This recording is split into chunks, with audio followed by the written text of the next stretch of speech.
प्यारे साथियों नमस्कार, स्वागत है आप सभी का आरजेएस ऑनलाइन क्लासेस में। कैसे आप सभी लोग? उम्मीद करता हूँ कि सभी लोग ठीक होंगे। प्यारे बच्चों, आज का जो क्लास होगा वो हिंदी का क्लास होगा, 12th हिंदी। ठीक है, 12th हिंदी होगा प्यारे बच्चों आज की क्लास। और इस क्लास में हम संपूर्ण काव्य खंड को बताने वाले हैं। इसमें जितने भी ऑब्जेक्टिव क्वेश्चन हैं उनमें से चैप्टर 1 से चैप्टर 4 तक, जैसे में हो गया करवक चैप्टर हो गया। ठीक है प्यारे बच्चों, करवक। उसके बाद हो गया सूरदास के पद। ठीक है, सूरदास के पद, तुलसीदास के पद। ठीक है, ये तीनों। और इसके अलावा है प्यारे बच्चों कवित्त भी चैप्टर है। ठीक है, कवित्त चैप्टर हो गया, छप्पय हो गया प्यारे बच्चों। ये सारे चैप्टर का आज की क्लास में हम ऑब्जेक्टिव क्वेश्चन कराने वाले हैं। जितने भी इम्पोर्टेंट ऑब्जेक्टिव बनते हैं वो सारे ऑब्जेक्टिव कराने वाले हैं। तो आप सही बच्चे से यही एक प्रार्थना है कि वीडियो के अंत तक बने रहेंगे सही बच्चे। ठीक है, और ज़्यादा से ज़्यादा शेयर कीजिए अपने दोस्तों के पास, क्योंकि आज का क्लास बहुत ही इम्पोर्टेंट होने वाला है। समझ रहे हैं सही बच्चे? ये क्वेश्चन कहीं ना कहीं आपके बोर्ड एग्जाम के लिए काफ़ी इंपॉर्टेंट क्वेश्चन है। ठीक है, तो एक बार शेयर कर दीजिए एकदम फटाफट अपने दोस्तों के पास, एकदम जल्दी से शेयर कर दीजिए। सभी लोग शेयर कर दिए सभी बच्चे? चलिए, बहुत अच्छा शेयर कर दिए। तो जो भी बच्चे नए आए हैं चैनल पर, चैनल को एक बार सब्सक्राइब कर लीजिए फटाफट से। प्रतिदिन शाम को प्यारे बच्चों याद रखेंगे, प्रतिदिन शाम को 6 बजे PM में, ठीक है, 6 बजे PM में क्लास होता है। ठीक है, चाहे वो क्लास 10th वाले बच्चे हो या क्लास 12th के बच्चे हो, सही बच्चों के लिए क्लास है प्यारे बच्चों। तो प्रत्येक दिन आप सभी लोग क्लास देखिए और ज़्यादा से ज़्यादा शेयर कीजिए। अब चलते हैं स्क्रीन पे और एक एक क्वेश्चन को ध्यान से समझिएगा और वीडियो के अंत तक बने रहिएगा। ठीक है, चलिए क्वेश्चन नंबर 1 देखेंगे। इस एकदम वीडियो के अंत तक बने रहेंगे, ज़्यादा से ज़्यादा शेयर भी करेंगे अपने दोस्तों के पास। ठीक है, क्वेश्चन नंबर 1 है कि मलिक मोहम्मद जायसी कवि है। मलिक मोहम्मद जायसी कवि है कैसे? दुख के पीर के, कृष्ण प्रेम के, अष्ट छाप के या प्रेम की पीर की। तो मलिक मोहम्मद जायसी जो है प्यारे बच्चों वो प्रेम के पीर के कवि है। Option D will be the right answer हो जाएगा। क्या हो जाएगा इसका आंसर? प्रेम के पीर के कवि। Option D will be the right answer. एकदम वीडियो के अंत तक सही बच्चे बने रहेंगे, बहुत ही मज़ा आने वाला है सही बच्चों को। क्वेश्चन नंबर 2 है, हम ध्यान से देखेंगे सही बच्चे। करवक के कवि कौन है? करवक के कवि कौन है प्यारे बच्चों? तो ये है Malik Mohammad Jayasi ji. Option C will be the right answer. करवक के कवि कौन है? मलिक मोहम्मद जायसी। क्वेश्चन नंबर 3 है, जायसी का जन्म किस प्रदेश में हुआ था? जायसी का जन्म किस प्रदेश में हुआ था प्यारे बच्चों? तो देखिए 3 का जो राइट आंसर होगा वो हो जाएगा उत्तर प्रदेश। क्या हो जाएगा? उत्तर प्रदेश। ठीक है, आंसर में लिख देना आप सभी लोग, उत्तर प्रदेश। और कब हुआ था? 1492 ईस्वी में। जायसी का जन्म कब और कहाँ हुआ था प्यारे बच्चों? 1492 ईस्वी में, उत्तर प्रदेश। ठीक है, याद रखेंगे। Option C will be the right answer. अगर किस प्रदेश में पूछेगा तब उत्तर प्रदेश में देना है, और कब हुआ था जन्म? तो 1492 ईस्वी में। ठीक है, क्वेश्चन नंबर 4 की ओर चलते हैं, समझा दिए आप सभी को। क्वेश्चन नंबर 4 देखिए, जायसी का जन्म स्थान कहाँ था? जायसी का जन्म स्थान कहाँ था? इलाहाबाद, बनारस, कानपुर या अमेठी? तो जायसी का जन्म कहाँ हुआ था प्यारे बच्चों? याद रखेंगे अमेठी में। Option D will be the right answer. Jayasi का जन्म स्थान कहाँ है प्यारे बच्चों? तो अमेठी, याद रखेंगे। ऑप्शन डी राइट हो जाएगा। क्वेश्चन नंबर 5 है, मोस्ट इंपोर्टेंट प्रश्न। इनमें से प्रेम के पीर के कवि है। प्रेम के पीर के कवि कौन है ये चीज़ बताना है। जायसी, नाभादास, सूरदास, कबीरदास। तो प्रेम के पीर के कवि जो है प्यारे बच्चों वो जायसी जी है। Option A will be the right answer. Question number 6 है, हम ध्यान से देखेंगे सही बच्चे। करवक कहाँ से लिया गया है? आखिरी कलाम से, अखरावट से, मधुमालती से या पद्मावत से? तो करवक कहाँ से लिया गया प्यारे बच्चों? याद रखेंगे पद्मावत से। Option D will be the right answer. कड़वक कहाँ से लिया गया है? पद्मावत से, याद रखेंगे। ठीक है, एक बार शेयर कर देंगे सही बच्चे एकदम फटाफट से।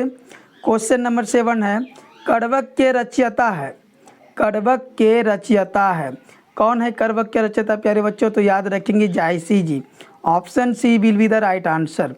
कड़वक के रचयिता कौन है? एक बार कमेंट कर देंगे सभी लोग। जायसी जी है। कौन है? जायसी जी। क्वेश्चन नंबर 8 है, जायसी रचित पद्मावत की भाषा क्या है? जायसी रचित पद्मावत की भाषा क्या है? अवधी, ब्रज, खरी बोली या मैथिली? जायसी जी जो पद्मावत जो लिखा है प्यारे बच्चों, तो पद्मावत की भाषा क्या है, ये चीज़ क्वेश्चन कह रहा है। ठीक है, तो पद्मावत की भाषा क्या, याद रखेंगे Awadhi. Option A will be the right answer. समझ पा रहे सभी बच्चे? एक बार शेयर कर दीजिए जी, कमेंट करेंगे सभी लोग, एक बार कमेंट कीजिए एकदम फटाफट से। क्वेश्चन नंबर 9, जायसी ने अपने आँख की तुलना किससे की है? जायसी ने अपने आँख की तुलना किससे की है? तो याद रखेंगे दर्पण से। Option D will be the right answer. जायसी ने अपने आँख की तुलना किससे की है प्यारे बच्चों? दर्पण से, याद रखेंगे। क्वेश्चन नंबर 10 है, एकदम फटाफट से करा रहे हैं सभी बच्चे को। कृष्ण भक्ति शाखा के कवि है, कृष्ण भक्ति शाखा के कवि कौन है इनमें से? तुलसीदास या रहीम, सूरदास, नाभादास? तो कृष्ण भक्ति शाखा के जो कवि है प्यारे बच्चों, याद रखेंगे वो सूरदास जी थे। सूरदास जी थे। कौन थे? Surdas. Option C will be the right answer. Question number 11 है, सूरदास किस भक्ति के कवि है? सूरदास किस भक्ति के कवि है? तो वो राम भक्ति, कृष्ण भक्ति, मातृभक्ति या देशभक्ति? तो सूरदास जो है प्यारे बच्चों वो कृष्ण भक्ति के कवि है।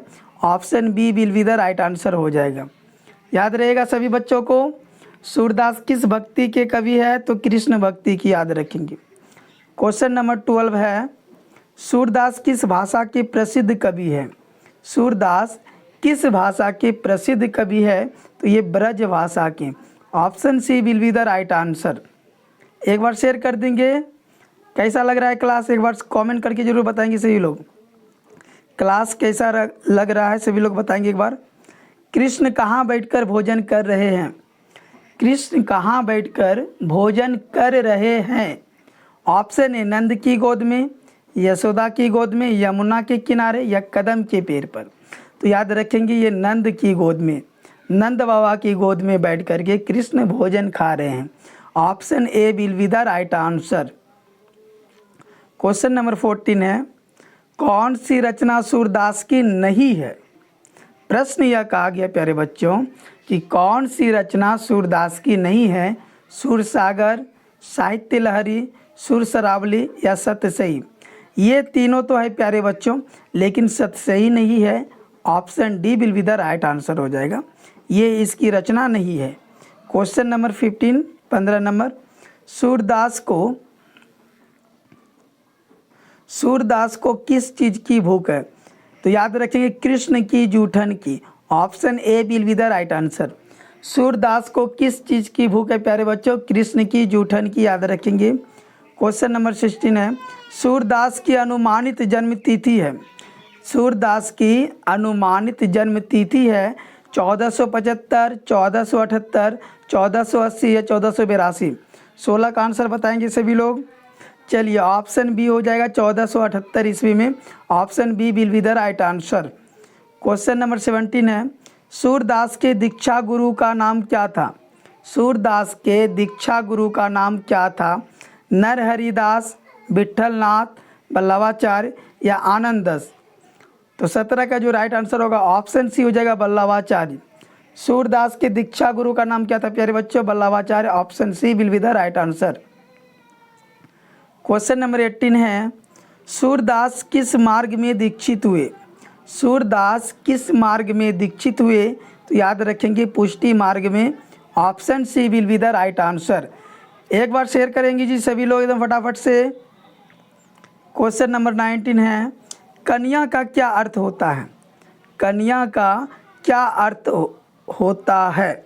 फटाफट से बताएंगे। कन्या का जो अर्थ होता है प्यारे बच्चों गोद होता है। Option D will be the right answer. कन्या का अर्थ क्या होता है? गोद, याद रखेंगे। क्वेश्चन नंबर 20 है, भगवान श्री कृष्ण किस कवि के पूज्य थे? भगवान श्री कृष्ण किस कवि के पूज्य थे? तो याद रखेंगे वो सूरदास के। Option D will be the right answer. Question number 21 है, तुलसीदास के दीक्षा गुरु थे। तुलसीदास के दीक्षा गुरु थे वो नरहरिदास हो जाएगी प्यारे बच्चों। Option B will be the right answer. Tulsidas के दीक्षा गुरु कौन थे? नरहरिदास, याद रखेंगे सभी लोग। क्वेश्चन नंबर 22, ये भी बहुत इंपॉर्टेंट प्रश्न है। तुलसीदास की पत्नी का क्या नाम था? तुलसीदास की पत्नी का क्या नाम था? तो याद रखेंगे रत्नावली। क्या नाम था? Ratnavali. Option B will be the right answer.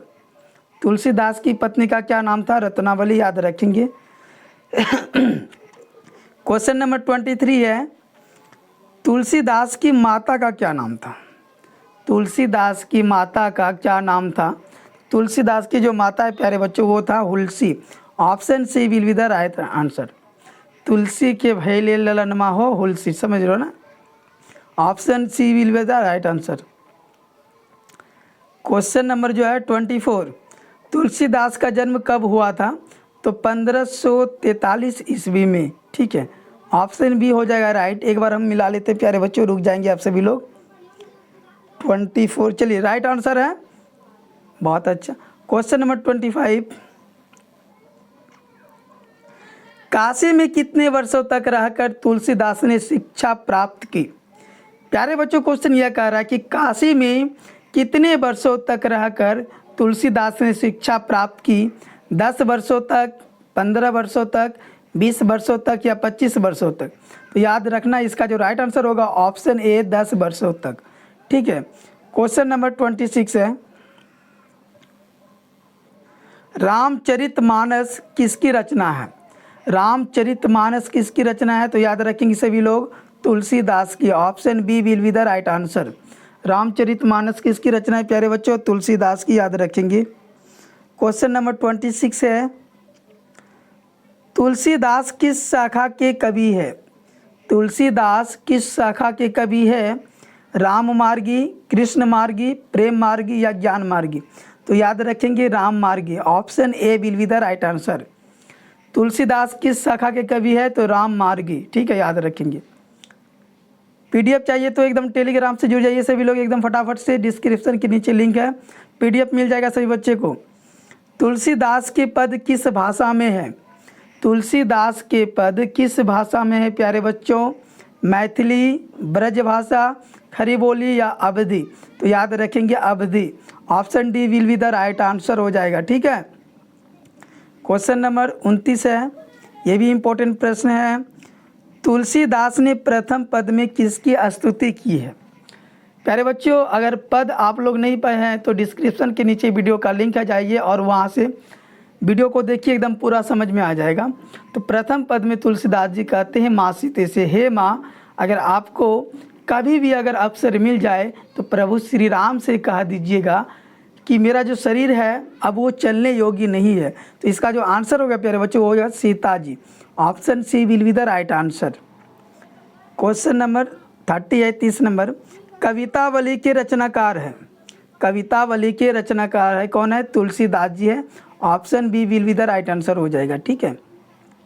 Question number 31 है प्यारे बच्चों, रामचरितमानस का प्रधान रस है। रामचरितमानस का प्रधान रस है तो उसमें भक्ति रस है, याद रखेंगे। ऑप्शन डी राइट हो जाएगा। रामचरितमानस का प्रधान रस क्या है प्यारे बच्चों? तो भक्ति रस है, याद रखेंगे सभी लोग। क्वेश्चन नंबर 32 है, निम्नलिखित में रामचरितमानस क्या है? तो यह एक महाकाव्य है, याद रखेंगे। Option C will be the right answer. निम्नलिखित में रामचरितमानस क्या है प्यारे बच्चों? महाकाव्य है, याद रखेंगे।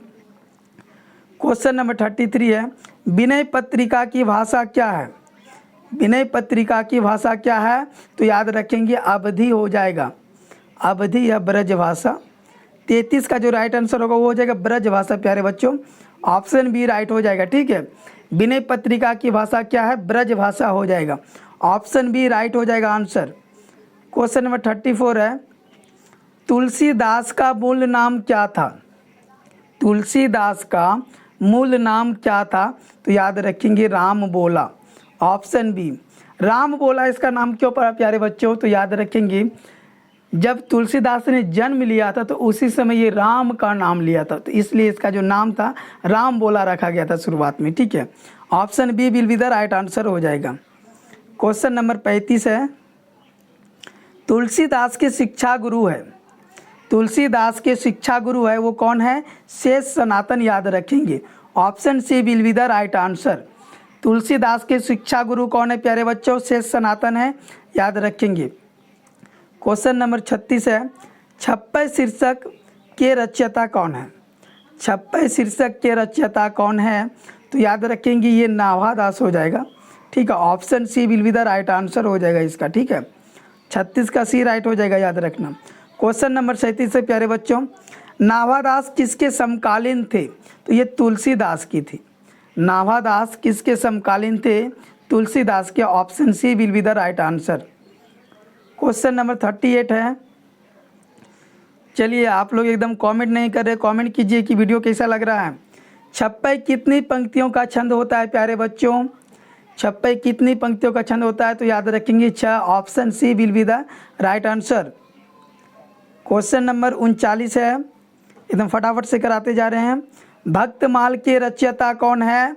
ये क्वेश्चन कई बार एग्जाम में पूछा गया है, तो इसका नाभादास हो जाएगा। Option D will be the right answer. ये सब प्रश्न कहीं आपको एग्जाम में देखने के लिए मिलेगा। ठीक है, 100% इनसे बाहर एक भी ऑब्जेक्टिव नहीं पूछेगा प्यारे बच्चों। क्वेश्चन नंबर 40 है, नाभादास किसके शिष्य थे? तो स्वामी अग्रदास की। नाभादास किसके शिष्य थे प्यारे बच्चों? स्वामी अग्रदास के। ऑप्शन सी राइट हो जाएगा इसका आंसर। ठीक है, क्वेश्चन नंबर 41, कबीरदास किस शाखा के कवि है? कबीरदास किस शाखा के कवि है प्यारे बच्चों? तो निर्गुण शाखा के। ऑप्शन बी राइट हो जाएगा, याद रखना। क्वेश्चन नंबर 42 है, नाभादास किस काल के कवि थे? नाभादास किस काल के कवि थे? तो यही एक ऐसे कवि थे प्यारे बच्चों जो कि रीति काल के थे, याद रखेंगे। ऑप्शन बी राइट हो जाएगा।